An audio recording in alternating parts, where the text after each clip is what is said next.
আপনারা দেখছেন today update news.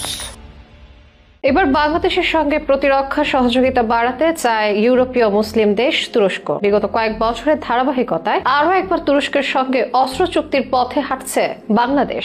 বিশেষ করে আধুনিক তুর্কি ড্রোন থেকে শুরু করে নানা ধরনের সামরিক অস্ত্র সরবরাহের জন্য বেশ জনপ্রিয় এক দেশের নাম তুরস্ক। একদিকে ন্যাটো মানদণ্ড সম্পন্ন, অন্যদিকে গুণাগুণও ভালো, আবার দামও কম এবং শর্তহীন।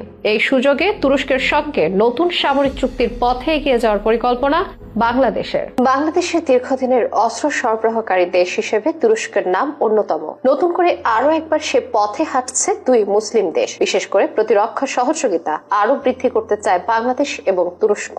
অল্প সময়ের মধ্যে বাংলাদেশের দ্বিতীয় বৃহত্তম অস্ত্র সরবরাহকারী দেশ হয়ে উঠেছে ইউরোপীয় দেশটি। এছাড়া তুরস্কের সঙ্গে প্রতিরক্ষা সংক্রান্ত প্রশিক্ষণ সহ বিভিন্ন ধরনের সহযোগিতা বিদ্যমান রয়েছে বাংলাদেশের। এই প্রেক্ষাপটে 8 জুলাই 24 ঘন্টার সফরে ঢাকা আসছেন তুরস্কের ডিফেন্স ইন্ডাস্ট্রি সেক্রেটারি হালুক গোরগান। সফরে প্রধান উপদেষ্টা ডক্টর মোহাম্মদ ইউনুস এবং 3 বাহিনী প্রধানের সঙ্গে বৈঠক করবেন তিনি। এই বিষয়ে একটি সূত্র জানায়, উভয় পক্ষের আগ্রহ রয়েছে প্রতিরক্ষা সম্পর্ক জোরদার করার। গত কয়েক বছর ধরে তুরস্ক থেকে বিভিন্ন ধরনের প্রতিরক্ষা সামগ্রী ক্রয় করে আসছে বাংলাদেশ। পাশাপাশি আগে থেকে তাদের সঙ্গে অন্য ধরনের সহযোগিতা ছিল। তিনি বলেন, তুরস্কের প্রতিরক্ষা বিষয়ে উচ্চ পর্যায়ের সফরে এই সম্পর্ক আরো দৃঢ় হবে। এদিকে প্রায় 50টি দেশে বিভিন্ন ধরনের অস্ত্র সরবরাহ করে তুরস্ক।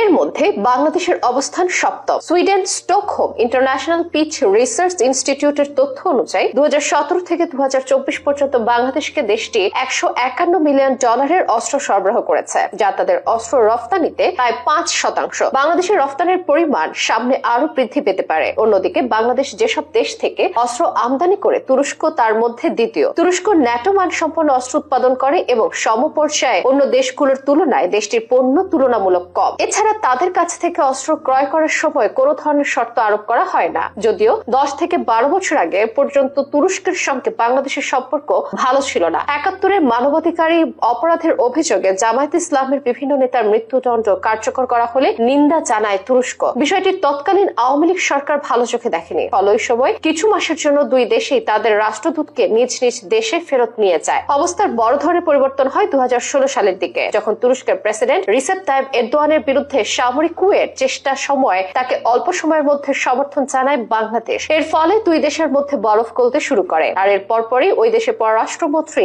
ঢাকা সফর করেন এবং দুই দেশের মধ্যে সহযোগিতা বৃদ্ধি পায়। 2017 সাল থেকে তুরস্ক থেকে বড় আকারে অস্ত্র ক্রয় করা শুরু করে বাংলাদেশ এবং গত 8 বছরে বাংলাদেশের নির্ভরযোগ্য অস্ত্র সরবরাহকারী দেশ হিসেবে পরিচিত লাভ করে দেশটি। এই বিষয়ে সাবেক একজন কূটনীতিকের দাবি, অস্ত্র ক্রয়ের ক্ষেত্রে বিভিন্ন বিষয় বিবেচনা করা হয়। অস্ত্রের গুণাগুণ শর্তযুক্ত বা শর্তহীন কিনা, মূল্য পরিশোধের সময়সীমা প্রভৃতি। তুরস্কের পণ্য ন্যাটো মানদণ্ড সম্পন্ন, গুণাগুণও ভালো, একই সঙ্গে দামও কম এবং শর্তহীন। এসব কারণে তুরস্কের প্রতি বেশি আগ্রহ দেখাচ্ছে বাংলাদেশ। এছাড়া চীনের ক্ষেত্রে অনেক সময় পণ্যের গুণাগুণ নিয়ে কেউ কেউ সন্দেহ পোষণ করে, কিন্তু মূল্য এবং মূল্য পরিশোধের সময়সীমা এবং শর্তহীন হওয়ায় বাংলাদেশ দীর্ঘদিন ধরে চীনের কাছ থেকে প্রতিরক্ষা সামগ্রী সংগ্রহ করছে। তবে সব মিলে প্রতিরক্ষা বিষয়ে তুরস্কের প্রযুক্তি অনেক উন্নত এবং এক্ষেত্রে সুবিধা নিতে পারে বাংলাদেশ।